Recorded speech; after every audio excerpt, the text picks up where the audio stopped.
I wish when I was younger somebody would have explained it to me a little bit like this. If you want to be a successful rodeo athlete, you have to work at it physically, you have to work at it mentally, and you can't limit yourself. I don't know how you guys can do that stuff.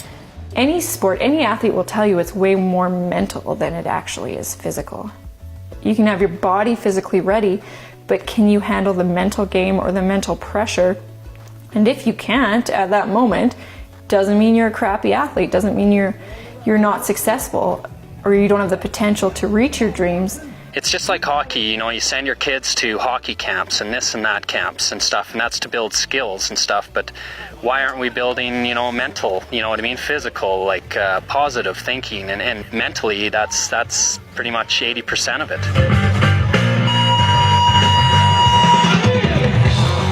Man, Jody Turner hasn't missed a beat. Has not missed a beat. You're going bald, Jody. The only thing different. Most of the guys and the gals in rodeo are such high performers that it also makes them susceptible to being the ones that'll fall the fastest and the hardest.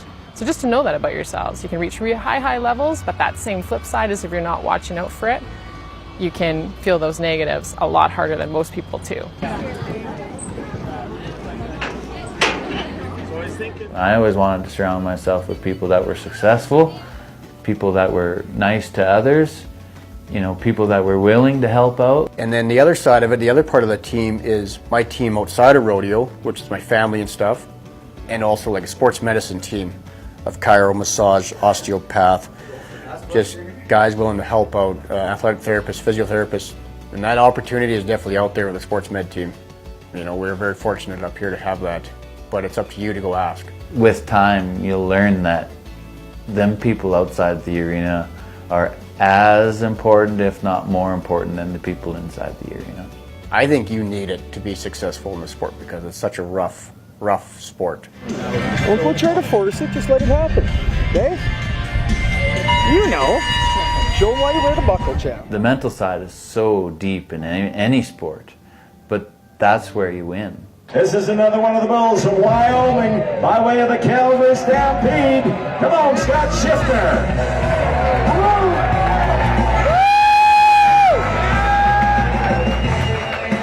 You heard about him, you just So when we have a broken leg, for example, we know we've got to do something about that. But when it's a subtlety and something's just not feeling right and we can't quite pinpoint it, we never do anything to kind of put it in that cast to let it heal, to fix it. So like what the sport medicine team has brought forward with Am I Okay is so important, because what you're doing is checking in all the time at, okay, how do I feel today? What's normal for me? You know, when do I feel my best? How do I like to feel when I'm out there? And if I'm not feeling that way, what do I need to do to compete at the levels that I want to compete and have the kind of life that I'm looking for? The worst part is I never talked to a sports psychologist till I was done rodeo. The word psychologist, I always thought it meant you're crazy. All right, folks, immediate paid to wait here. How about 5,000? I went and seen a sports psychologist there after my third year at the CFR. I rolled in there and really thought I could win a Canadian title that year. I really felt good. Everything was just rolling. I was healthy, everything, and I went to the CFR and nothing went my way at all. Drew good, guys putting wrong deliveries on horses, flanks falling off, just things were not going my way, and I couldn't understand why this wasn't working for me. When things wouldn't go my way that I'd pictured it, it was a really hard pill for me to swallow. And but after talking to that guy and understanding, I guess, that aspect of rodeo, because really, like, it's not like dirt biking and stuff or skidoo and anything. You're only 50% of it, and then you can't control the other 50%. And once I could kind of get by that, then that's kind of when my rodeo started taking off, and things really started turning around for me. Miles to be bucked at the Steppe Rodeo. And the rest Most people are surprised to know that everybody's reached out to somebody at some point. And I think there's this big stigma about mental health and psychology being, oh my gosh, we're going to dig deep into your problems and we're going to figure out why it didn't work. No way. There's this whole part of positivity and psychology and solution focus where we go, where are you now? And there's something deep within you that wants to go someplace else. Tell me about that and let's get you there. Because a lot of guys, you don't know where to go. And a lot of guys, you're scared to ask because it makes you feel weak. Old school is who's the toughest that day to show up, run your hand in. Everyone's beat up and bad, and you take some pain pills and you get on and swallow with a beer and off you go, right? And to the new school of guys, like everyone's in the gym, everyone's on vitamins, everyone's taking such good care of themselves to be this top athlete, be a professional athlete. 85 points. He set the Canadian arena record. When somebody hits a really tough place in their life, we'll call that sometimes depression or high anxiety or things like that. What happens is the brain starts to actually change, so we don't even realize we're starting to fall down this dark hole. And that's when we actually need support structures outside of that individual in place to say, hey, you're kind of not acting like yourself. Maybe check in with somebody on the team. Just breathe. Have some fun, bud. Yeah, I guess toughness is seeking help, but it's tough to seek help sometimes if you don't know where to go. You know, if you're a little bit lost as to what kind of help you need, and that's where the Pozzobon Foundation is. Same thing, putting tools in your toolbox. Rodeo is a very individual sport, but to me, it's a team sport now. I travel with guys who want to win, who keep me better, who at any time can go and beat me. That's who I want sitting beside me in my truck, is a guy that wants to win first place. He wants to beat me and I want to beat him. Your traveling partners become your best friend. Like you are with them all the time. You know, like you'll go to battle for those guys. That's just the bond you create. Yeah, when you get hurt and your buddies are still rodeoing, that's probably one of the hardest things I found. If one of them is sitting at home, you do not lose touch with them. Yeah, they're ticked off. They're not sitting beside you in that rig, but at the same time too, you're keeping that fire in their belly. You're keeping them wanting it. You're keeping them wanting to get healed, to get better, to looking to the future. They're looking, every day they're gaining and they're getting closer and closer to sitting back beside you in that vehicle or whatever. You look forward to your buddies calling you. Like that's what, and talking rodeo, talking anything, and that's what keeps you going. We get older and we take on more stuff and we get better at life, we say it. It actually gets more complicated. So we have more pieces we need to manage all the time. So sometimes you're fine maybe in the ring, but there's something else going on at home that is kind of throwing you off a little bit and you're not sure how to handle that. And you're worried that if you talk to somebody out about it, it's going to make you look maybe weak.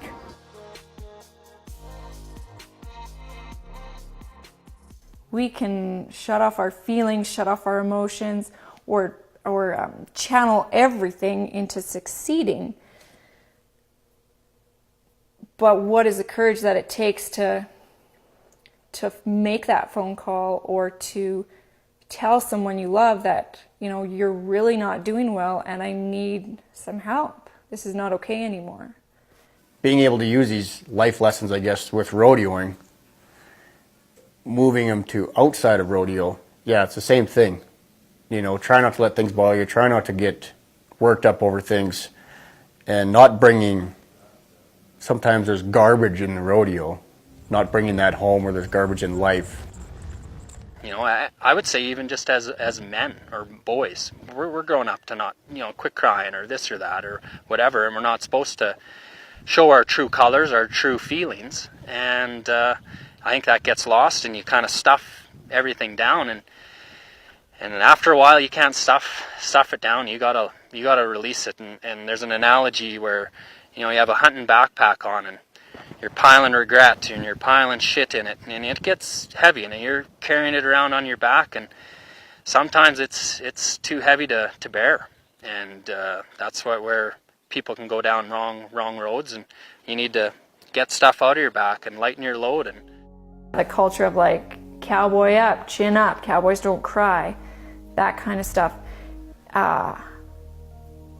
There might be some value to that, but it also leads to individuals who, frankly, I don't even know if they have the capacity to say, I am not okay. If it's been so ingrained in us, from like the moment we're born into a cowboy family, that we don't talk about stuff that's not cowboy, it's hard to break through that barrier. When Ty passed away, he wasn't the only person that was struggling with mental health issues. He probably wasn't the first person or the first cowboy to die because of mental health issues, concussion related or not. But he was a significant enough of a person that we all stopped. We all stopped and thought, how could this happen? And now there's an obligation as organizations and the culture of cowboys to do our best to make sure that the next kid who struggles, even the retired cowboy now who is struggling, knows that there are options, knows that there are things they can do, knows that there are people that they can reach out to, knows that, you know, if it didn't work this way or it didn't work 5 years ago, it might work now, or something else might work now, or maybe things have changed now. It's actually the same thing with mental health. It's not that you can't handle it. It's not that you don't have the skills to be able to get through it. It's that it's kind of like the stakes are higher and everything happens a little bit faster. So you need to have that support system around you. You need to have those teams in place. You need to be more aware of, hey, I'm going off a little bit here. So I'm not okay could mean anything really. It can just be an internal feeling or an internal state that is just different. So something that's unfamiliar, maybe it's like a darker place or more painful, or maybe angry, or it might even be more of a detached place. So where you used to have like zest and, you know, really love hanging out with your friends or, you know, going to practice pens, and all of a sudden you just don't care. Sometimes that happens as like passions or interests change, but sometimes that can be an indication that something's not okay. And it doesn't mean you have a clinical mental health issue. It could, but it doesn't have to. It's not your job to figure out if you have a mental health diagnosis. It's just your job to notice if you're just not okay, you're not the same.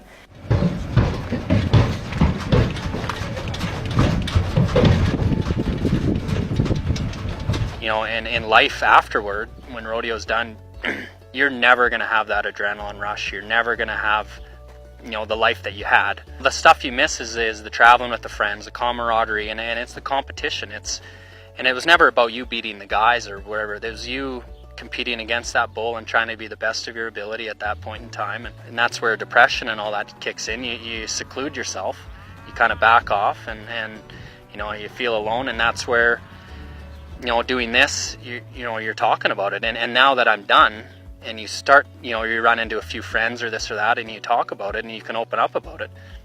They're dealing with the same shit, the same stuff. And when you open up, then you can talk about it, and that's when the healing begins. Back champion in the Great White North, and away!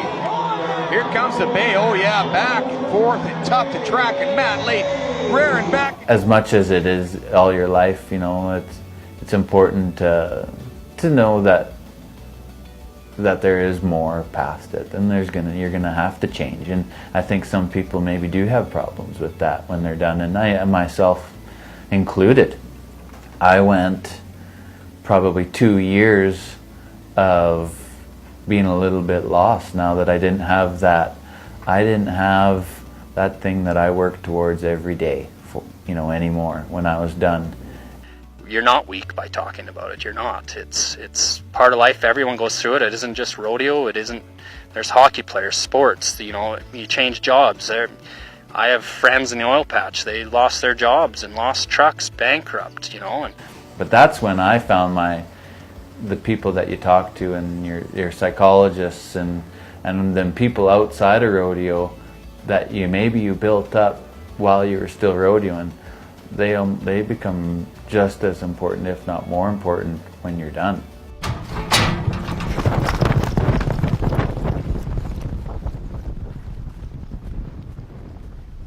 in a nutshell, the reason everybody's in rodeo, the reason everybody's in pro sport, the reason everybody does what it is because they love it, right? And it's supposed to feel great. And that's exactly why we're here. We're supposed to help you have a great experience to reach the very top level that you can be in the sport, but not just in rodeo, but in your own self. How I feel in life, how I feel with the people around me, how I want to interact with the other competitors, how I want to show up at that arena every day, and how I want to enjoy the training that goes into it. And parts of that aren't feeling good, we're there to support you in that. Jake Cole, let's watch him ride.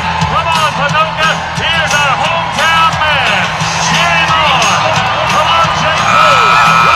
Riding. I don't think there ever is such a thing as an individual sport. Like when you think about any professional or sport out there that we would call individual, is it really individual? No, it's not. It is.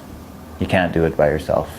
If you can build relationships with people on your team, your physiotherapist, your athletic therapist, your acupuncturist, with your sports psychologist, with counselor, with somebody that's been a coach in your life in another capacity, maybe in a business, or a friend of a family member, people you really trust. And then slowly move yourself into having more and more professional relationships that you really trust, that are going to take care of your performance aspect. Because those people are also going to be able to help you in performance, but also in any other life issues that are going on. And those two are exactly the same. Everything you're doing in rodeo is setting you up for everything else, and we know that. That's why sport's such a great microcosm for everything else. Matt Lade is riding for the championship. The gray horse goes to work, David. Oh my, look at this. Look at this. Matt Lake, Mucho Dinero. The horse was everything he could have wanted, and Matt Lake didn't waste the opportunity. Oh my, you know, and we've talked about how great he was throughout 2013. There he is safely on the ground, Matt. I'll tell you. I said, you'll never get through this without friends. Rodeo or any sport is the exact same way, not just rodeo. You'll never get through it by yourself.